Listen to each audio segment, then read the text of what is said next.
दोस्तों, एक बेहद ही खूबसूरत लड़की दिल्ली के मुखर्जी नगर में रहकर यूपीएससी की तैयारी कर रही थी और उसका एक ड्रीम था, उसका एक स्वप्न था कि यूपीएससी तैयारी करने के उपरांत वो एक आईएएस अधिकारी बनकर देश की सेवा करना चाहती थी। और छठ के समय वो लड़की दिल्ली से वापस अपने गांव बिहार आ रही थी और बिहार आने के लिए जो ट्रेन वहाँ पे वैशाली एक्सप्रेस नई दिल्ली स्टेशन पे लगी हुई थी, उसी ट्रेन के निर्धारित जो बोगी था उसी बोगी में जाके निर्धारित सीट पे वो बैठ जाती है। और जैसे ही वो लड़की उस सीट पर बैठती है, थोड़ी देर बाद एक लड़का वहाँ पे आता है और वो भी उस सीट पे बैठने की कोशिश करता है। तब वो लड़की तुरंत उस लड़के को मना करती है और कहती है कि हेलो, इस पर तुम कैसे बैठ रहे हो, ये सीट तो मेरा है। तब वो लड़का बड़ा ही बेबाकी से कहता है, अगर तुमने टिकट लिया है तो टिकट मैंने भी लिया है और मुझे भी पूरा हक है कि मैं भी इस ट्रेन में यात्रा कर सकता हूँ, तो इसलिए इस सीट पर से हटने का तो कोई सवाल ही नहीं उठता है। तब वो लड़की कहती है कि ये पूरा बर्थ मेरा है और मुझे सोना है, इसलिए मैं सोऊंगी, आप वहाँ से हट जाओ। ऐसा कह के वो लड़की तुरंत उस बेड पे सोने की कोशिश करती है और वो पूरी तरह सो भी जाती है और इसके बाद एक बुक लेके वो पढ़ने लगती है।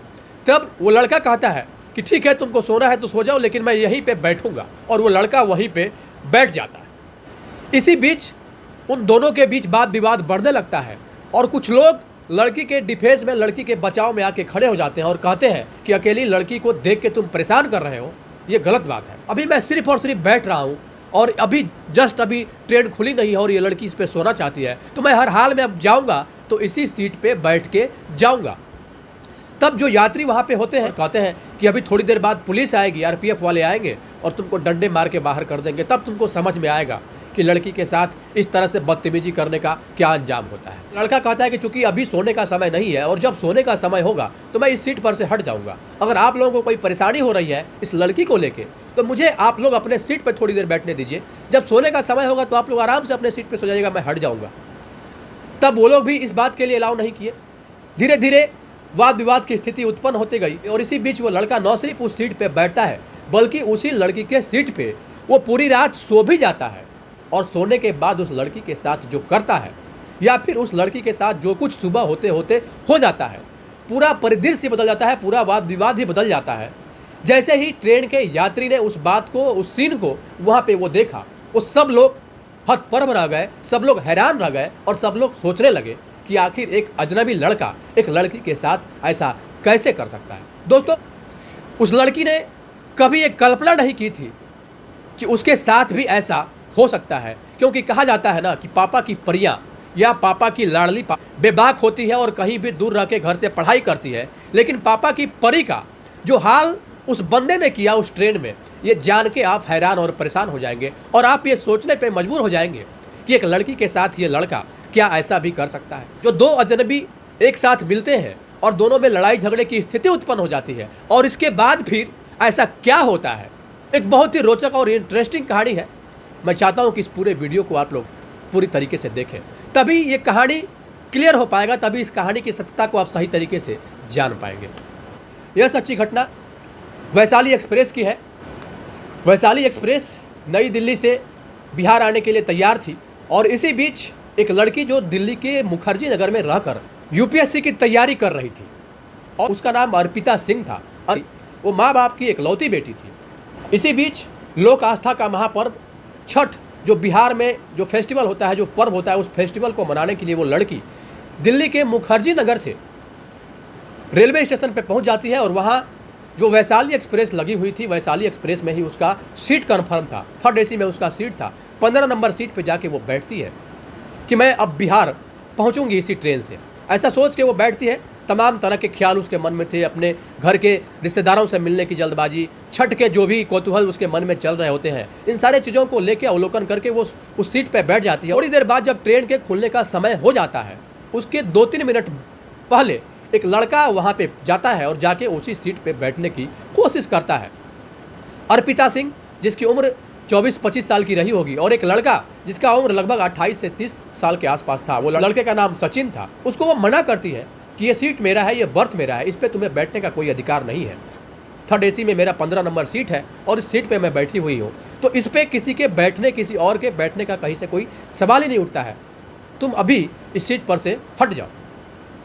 तब वो लड़का कहता है कि मैडम आज जब आपके सोने का समय होगा तब मैं पूरी तरीके से इस सीट पर से हट जाऊंगा, क्योंकि मैंने भी टिकट लिया है और जब मैं टिकट लिया हूं तो मुझे भी पूरी तरीके से अधिकार है कि मैं भी इस ट्रेन में यात्रा कर सकूं। तो आप मुझे कहने वाली, आप मुझे बताने वाली या फिर आप मुझे मना करने वाली कोई नहीं होती है जो कि मैं आपके कहने से इस ट्रेन से उतर जाऊं या फिर इस सीट से नीचे उतर जाऊं। तब वो लड़की बोलती है मुझे ज्ञान देने की ज़रूरत नहीं है, क्योंकि मैंने सीट रिजर्व की है, सीट मेरा है तो हर हाल में मैं ही जाऊंगी बैठ के। वो लड़की इस बात पे पूरी तरीके से अड़ चुकी थी, लेकिन वो लड़का भी अपनी ओर से पूरी तरीके से अड़ चुका था। उसका भी कहना था कि चाहे कुछ भी हो जाए मैं इसी सीट पे बैठ के जाऊंगा। उन दोनों के बीच वाद विवाद की स्थिति उत्पन्न हो जाती है। वाद विवाद की स्थिति उत्पन्न होते देख जो भी यात्री उस ट्रेन में यात्रा कर रहे थे उसमें से कुछ लोग लड़की के पक्ष को लेकर डिफेंस में कहते हैं उस लड़के से कि अकेली लड़की को ट्रेन में देख के तुम परेशान कर रहे हो, बदतमीजी कर रहे हो। जब वो लड़की मना कर रही है कि तुम उसके सीट पे मत बैठो तो मत बैठो, हट जाओ वहाँ से। तब वो लड़का बोलता है मुझे ज्ञान देने की ज़रूरत नहीं है, मुझे भी पता है रेलवे का क्या रूल और रेगुलेशन होता है। मैंने भी वेटिंग टिकट लिया है, जब वेटिंग टिकट मुझे है, जब रेलवे ने मुझे अलाउ किया है तो मैं किसी भी सीट पे बैठ के जा सकता हूँ। हाँ, जब सोने का समय होगा उस समय मैं हट जाऊँगा। अगर आप लोगों को अगर ज़्यादा दिक्कत हो रही है इस लड़की की वजह से तो आप लोग अपने ही सीट पे मुझे बैठने क्यों नहीं देते हैं। तब वो बोलता है मैं अपने सीट पे कैसे बैठने दे दूँ। तमाम तरह की बातें होने लगती है, लेकिन कौन किसके चक्कर में पड़े। पता ही है कि ट्रेन में जो भी जहाँ चल रहे होते हैं किसी दूसरे के चक्कर में कोई भी पड़ना नहीं चाहता है। लड़की को डाउट हुआ कि कहीं ये लड़का पता नहीं किस मानसिकता का है, किस विचारधारा का है। वो चुपके से उस लड़के का फ़ोटो ले लेती है और फोटो लेने के बाद वो चुपचाप अपने बर्थ पे सो जाती है। वो लड़का भी वहीं उसके पैर के पास बैठा रहता है और वो लड़की सो के एक किताब उठा के देखने लगती है, पढ़ने लगती है। सही ट्रेन खुलती है, जब 5-6 किलोमीटर की दूरी ट्रेन तय कर लेती है, इसी बीच वो लड़की जो अर्पिता सिंह थी वो लड़के को धक्का मारती है अपने ही पैर से। तब वो लड़का बोलता है मैडम मुझे लात मारने की ज़रूरत नहीं है, मैं आपका रेस्पेक्ट कर रहा हूँ, मैं आपकी इज्जत कर रहा हूँ। अरे मेरा भी इज्जत है, मैं बैठा हूँ ना, मैं आपको कोई दिक्कत तो नहीं कर रहा हूँ। बोला कि जब आपको इतना ही दिक्कत हो रहा है तो आप हट क्यों नहीं जा रहे हैं। आपको पता है कि ये लड़की का सीट है तो लड़की को सोने दीजिए। तब वो लड़का बोलता है जहाँ तक हटने की बात है तो मैं हट तो नहीं सकता हूँ, आपके सोने का अभी समय हुआ नहीं है तो इसलिए मैं यहीं पे रहूँगा। इसके बाद जब आपके सोने का टाइम हो जाएगा तो मैं खुद ही हट जाऊँगा। ट्रेन अब रफ्तार से आगे की ओर बढ़ने लगती है। जब कुछ किलोमीटर दूरी और तय ट्रेन कर लेती है, इसके बाद टीटी उस ट्रेन में आते हैं और आने के बाद सबसे पहले अर्पिता से बोलते हैं कि मैडम अपना टिकट दिखाइए। अर्पिता अपना टिकट निकालने लगती है।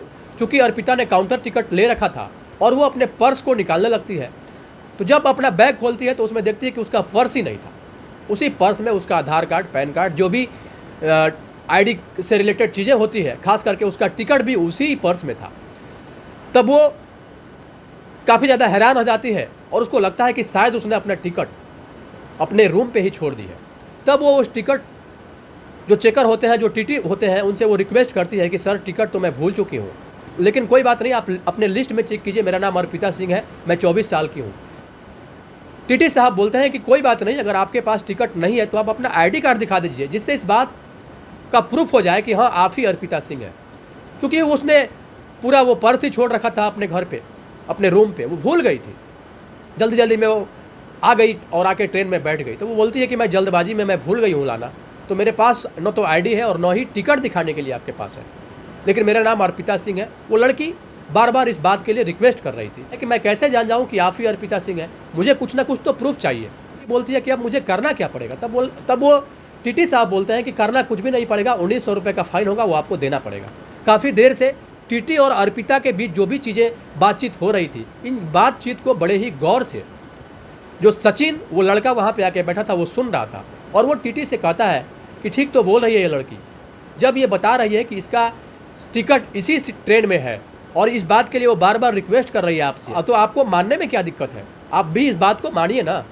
तो टीटी बोलते हैं कि इस लड़की के पास कुछ है ही नहीं, इसके पास आईडी प्रूफ भी नहीं है, तो मैं कैसे मानूं कि ये लड़की ही अर्पिता सिंह है, ये हो सकता है कि कोई और लड़की आके बैठी हो, तो फिर इस बेस पे मैं इसको अलाउ इस सीट पे नहीं कर सकता हूँ। तब वो लड़की बोलती है कि मेरे पास पैसे नहीं हैं। इस बात पे वो टीटी बोलता है कि जब आपके पास पैसे नहीं हैं तो आप अगले स्टेशन पे ट्रेन से उतर जाना और इसके बाद फिर आपको जो जहाँ जाना होगा वहाँ पे जाना। फिलहाल इस सीट को आप खाली कर देना और अगर आपको इस सीट पे बैठना है तो पूरी तरीके से ये आपको प्रमाणित करना पड़ेगा कि ये सीट आपका ही है। इसके बाद जब लड़के की बारी आता है, सचिन से टीटी साहब पूछते हैं कि आपका टिकट कहाँ है, तो बोलता है मेरे पास टिकट है। फिर वो अपना वेटिंग टिकट निकाल के सचिन दिखाता है। इस बात पे टीटी बोलता है कि ठीक है, आप आराम से बैठ के जा सकते हैं। जब वो टीटी वहाँ से जाने लगता है, काफ़ी ज़्यादा अर्पिता निराश हो चुकी थी, उसको लग रहा था कि अब अगले स्टेशन पे उसको उतरना पड़ेगा। वो एक आशा भरे नज़रों से सचिन की ओर देखती है। सचिन उसके इशारों को, सचिन उसके बातों को आंखों से ही पढ़ लेता है और उसको लगता है कि ये लड़की अब परेशान हो चुकी है। तब वो टीटी को वापस अपने पास बुलाता है और कहता है कि टीटी साहब इधर आइए, आप इस लड़की का फ़ाइन कर दीजिए और जो भी फ़ाइन का पैसा मैं आपको दे रहा हूँ 1900 रुपये लगता है। और फिर से वो टीटी साहब उस लड़की के लिए एक टिकट बना के अर्पिता की ओर बढ़ा देते हैं। अर्पिता वो टिकट पकड़ती है और टिकट पकड़ने के बाद से ही टीटी वहाँ से जाता है। तब अर्पिता सचिन को कहती है थैंक्स, क्योंकि आपने मुश्किल के वक्त में हमारी मदद की है। जैसे ही घर जाऊँगी वहाँ से आपके पैसे रिटर्न कर दूँगी, आप अपना कॉन्टैक्ट नंबर मुझे दे देना। इस बात पर सचिन बोलता है ठीक है, मैं अपना आपको कॉन्टैक्ट नंबर दे दूँगा। इसके बाद ट्रेन आगे की ओर बढ़ने लगती है और अब तक दोनों के बीच जो वाद विवाद की स्थिति बन गई थी, अब ऐसा लग रहा था उन दोनों के बातचीत से ऐसा समझ में आ रहा था या फिर ऐसा प्रतीत हो रहा था, दोनों के जो वाद विवाद का स्थिति था वो वाद विवाद की स्थिति अब धीरे धीरे अब एक डिफेंसिव मूड में आ रही थी और दोनों एक दूसरे के बारे में कुछ जानने की कोशिश कर रहे थे। सचिन भी अर्पिता के बारे में कुछ जानने की कोशिश कर रहा था, अर्पिता भी सचिन के बारे में कुछ जानने की कोशिश कर रही थी। मतलब दोनों एक दूसरे में इंटरेस्टेड थे, ऐसा साफ साफ प्रतीत हो रहा था। इसी बीच वो लड़का अर्पिता से पूछ बैठता है कि तुम कहाँ रहती हो। तब अर्पिता बोलती है कि मैं दिल्ली के मुखर्जी नगर में रहकर आईएएस की तैयारी कर रही हूँ और मेरा ड्रीम है, मेरा स्वप्न है कि मैं एक आईएएस अधिकारी बनकर देश की सेवा करूँ। तब फिर सचिन पूछता है कि तुम्हारे परिवार में और कौन कौन लोग हैं। तब वो बोलती है कि माँ, पापा और दादी और मेरा एक छोटा भाई है जो वहीं पर एक प्राइवेट स्कूल में पढ़ता है और मैं दिल्ली के मुखर्जी नगर में रह के यूपीएससी की तैयारी कर रही हूँ। फिर अर्पिता पूछ बैठती है सचिन से कि आप क्या करते हो। तब सचिन बोलता है मैं क्या करूँगा, मैं भी जो तुम कर रही हो ये चीज़ मैं पहले करता था, लेकिन अब मैं वो चीज़ नहीं करता हूँ। तब फिर अर्पिता पूछती है कि क्यों, यूपीएससी की जब तैयारी कर रहे थे तो आपने यूपीएससी की तैयारी करना क्यों छोड़ दिया। फिर सचिन कहता है कि मैं इसलिए छोड़ दिया कि मैंने यूपीएससी की तैयारी करके मैं एक पीसीएस अधिकारी बन चुका हूँ, मैं नायब तहसीलदार के पोस्ट पे बिहार में ही कार्यरत हूँ। जैसे ही ये बात अर्पिता सुनती है वो काफ़ी ज़्यादा हैरान रह जाती है और ये सोचने लगती है कि जिस लड़के के साथ वो अभी तक बदतमीजी कर रही थी, जिस लड़के के साथ वाद विवाद कर रही थी, जिस लड़के के साथ उसकी कंट्रोवर्शियल वाली स्थिति उत्पन्न हो गई थी, वही लड़का एक पीसीएस अधिकारी बनकर बिहार में सेवा दे रहा है। वो इस बात को जान के हैरान रह गई और परेशान भी हो गई और अब उसके मन में शर्मिंदगी वाली थोड़ी सी भाव भी उत्पन्न हो गई। वो बार बार उस लड़के को देख के शर्मा रही थी और धीरे धीरे मुस्कुरा भी रही थी। तब सचिन कहता है कि कोई बात नहीं, शर्माने और मुस्कुराने की कोई बात नहीं है, मुझे पता है कि अंदर से तुम्हारे अंदर शर्मिंदगी के भी भाव नज़र आ रहे हैं, लेकिन मैं जानता हूँ आजकल की जो लड़कियों का जो हाल है, लड़कियों का जो एटीट्यूड है यही होता है। थोड़ा सा भी जब लड़के डिफेंसिव मूड में होते हैं तो लड़कियाँ मानो लड़के के ऊपर चढ़ जाती है। तो मैंने गलती क्या की, मैं तो बस यही किया कि मैं आपके पास बैठा, लेकिन चलो कोई नहीं, अगर मैं यहाँ पर बैठा हूँ तो ये भी मेरा सौभाग्य ही है। मैं इस चीज़ को सौभाग्य समझता हूँ, अगर मैं यहाँ पे बैठता नहीं तो आपसे हमारी बातचीत नहीं हो रही होती, और जब आपसे हमारी बातचीत नहीं होती तो जो मुझे लात और घूसे पड़े ट्रेन पे बैठने के दौरान, आपके सीट पे बैठने के दौरान, वो शायद होता भी नहीं, और जब वो चीज़ें नहीं होती तो हम लोग यहाँ तक पहुँचते भी नहीं। जैसे ही ये पूरी बात सचिन कहता है, वो लड़की हल्की सी स्माइल करती है और उसके उस स्माइल में सचिन के प्रति प्यार साफ साफ नज़र आ रहा था, झलक रहा था। इसके बाद उसी ट्रेन में कुछ कोल्ड ड्रिंक बेचने वाले, लेज कुरकुरे बेचने वाले आते हैं वहाँ पे, और इसके बाद कुरकुरे ले लो, कोल्ड ड्रिंक ले लो, तमाम तरह की चीज़ें बोलते वहाँ से उसी ओर से जा रहे होते हैं। तब जो सचिन होता है उन लोग को बुला के एक कोल्ड ड्रिंक भी लेता है और कुछ कुरकुरे और लेज लेके खाने लगता है, और खाने के दौरान ही 2 कुरकुरे का पॉकेट वो अर्पिता की ओर भी बढ़ाता है। अर्पिता मना करती है, अर्पिता बोलती है नहीं, मैं ये नहीं खाती। लेकिन आखिर लड़कियाँ कब तक कोल्ड ड्रिंक और लेज या फिर कुरकुरे अगर सामने दिख रहा होता है तो सिर्फ और सिर्फ मना ही करती हैं, लेकिन मना करने के बाद भी जैसे ही उनको मौका मिलता है तो देखते देखते 5-6 पैकेट को वो लोग खाली कर देती है। कब पता ही नहीं चलता इस बात का। शायद उस लड़की ने मना किया था, लेकिन उसके मना करने में भी उसकी हामी साफ साफ दिख रही थी। मना करने के तो अगले ही पल अर्पिता उस कुरकुरे को ले लेती है और लेके वो खाने लगती है। 1-2 पैकेट वो कुरकुरे खा भी जाती है। इसके बाद बातचीत आगे जब बढ़ने लगता है, तब अर्पिता अब धीरे धीरे पूरी डिफेंसिव मोड में आ चुकी थी। अभी तक जो उस लड़के के साथ जो भी बदतमीजी कर रही थी, अब उस लड़के को सर करके, जैसे ही जान गई कि एक पीसीएस अधिकारी है, तो वो उस लड़के को सर करके संबोधित करने लगी और कहने लगी कि सर, मैं आपको समझ नहीं पाई, मैं आपको जान नहीं पाई, मुझे अगर ये पता होता तो मैं आपको पहले ही सीट दे दी होती। कोई बात नहीं सर, आधे पे आप बैठ जाइए और आधे पे मैं बैठी हूँ, तो अब हम लोग मैनेज करके आगे तक चलेंगे। तब वो लड़का बोलता है कोई बात नहीं, अगर मैं इस तरह अगर आपके पास बैठ जाऊंगा, आधे पे आप बैठोगे आधे पे मैं बैठूंगा, तो फिर जो लात आपने मारी, मुझे और भी आगे तो लात खाना है, क्योंकि पूरी ज़िंदगी मैंने लात और घूसे बहुत खाया है, तो मुझे अच्छा लगा कि आपने मुझे लात मारा। एक बार फिर से उस लड़की को शायद बात ही बात में कुछ कहने की कोशिश सचिन कर रहा था। इस बात को शायद अर्पिता समझ भी जाती है और वो फिर से एक हल्की सी स्माइल देती है। अब साफ साफ इन दोनों के आंखों ने एक दूसरे को पढ़ लिया था। अब दोनों शायद एक दूसरे को प्यार करने लगे थे, दोनों शायद एक दूसरे के बारे में कुछ जानने और सुनने की कोशिश भी करने लगे थे। और धीरे धीरे जब बात आगे बढ़ती है, लगभग 8:30 और 9 जब बज जाते हैं, सब लोग अपने बर्थ पे सोने की जब कोशिश करने लगते हैं, इस बीच अर्पिता बोलती है कि ठीक है, आधे पे आप सो जाइए, आधे पे मैं सो जाती हूँ, और मैं नहीं चाहती हूँ कि आपको भी दिक्कत हो, क्योंकि आपका भी वेटिंग टिकट है। थोड़ी देर के बाद अर्पिता अपने सीट पे सो जाती है और उसके अपोजिट साइड में धीरे धीरे सचिन भी लुढ़क जाता है। मतलब दोनों एक दूसरे के अपोजिट साइड में, दोनों के विपरीत साइड में दोनों का सर होता है और दोनों का पैर एक दूसरे से टच कर रहा होता है, और धीरे धीरे ये लोग एक दूसरे के अपोजिट साइड में सर रख के सो भी जाते हैं। ट्रेन आगे बढ़ते रहती है और वो समय भी आ जाता है जब ट्रेन बिहार पहुंच जाती है। बातचीत के क्रम में सचिन ने बताया कि वो 2023 बैच का एक पीसीएस अधिकारी है और वो बिहार के अररिया में पोस्टेड है। चूँकि वो लड़की समस्तीपुर की रहने वाली थी, वो लड़का भी समस्तीपुर का रहने वाला था, और दोनों एक दूसरे से बातचीत जब कर रहे थे और बातचीत करने के दौरान दोनों ने एक दूसरे के घर और परिवार के बारे में भी जाना, एक दूसरे के पर्सनल चीज़ों को भी जाना। मतलब यूँ कहें कि पूरी तरीके से जो एक रिलेशन होता है चीज़ों को लेके आगे बढ़ने के लिए, दोनों एक दूसरे में काफ़ी ज़्यादा अग्रेसिव दिखे और दोनों धीरे धीरे एक दूसरे के बारे में जान के, दोनों के एक दूसरे के फैमिली बैकग्राउंड को जान के कहीं ना कहीं आपस में कनेक्टेड हो गए और दोनों एक दूसरे के साथ कमिटेड भी हो गए।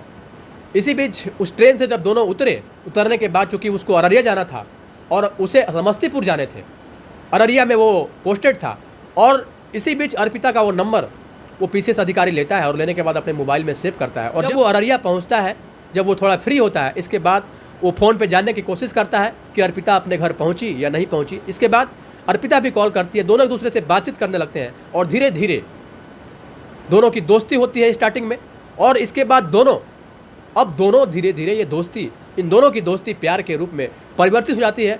पूरी तरीके से दोनों एक दूसरे को दिल दे बैठते हैं और एक समय वो भी आ जाता है जब दोनों एक दूसरे के परिवार के मर्जी से कनेक्ट होकर एक दूसरे से शादी भी कर लेते हैं। एज ए पीसीएस अधिकारी सचिन बिहार में अपनी सेवा भी दे रहा है, और वो जो लड़की अर्पिता थी अभी भी वो यूपीएससी की तैयारी ही कर रही है, क्योंकि कई बार उसके प्री तो निकल जाते हैं लेकिन मेंस नहीं निकल पाता है। दोनों की ये दोस्ती कब प्यार में बदल गई और कब ये प्यार कब परवान चढ़ गया, और परवान चढ़ने का नतीजा ये हो गया कि दोनों एक दूसरे से शादी करके हमेशा के लिए एक साथ जीने और मरने की कस्में खाकर जिंदगी के सफ़र में आगे बढ़ चले। उन दोनों को शायद ये पता नहीं था, क्योंकि दोनों एक दूसरे के साथ पूरी तरीके से कमिटेड हो चुके थे। अब दोनों ने शादी करके अपना घर परिवार बसा लिया था।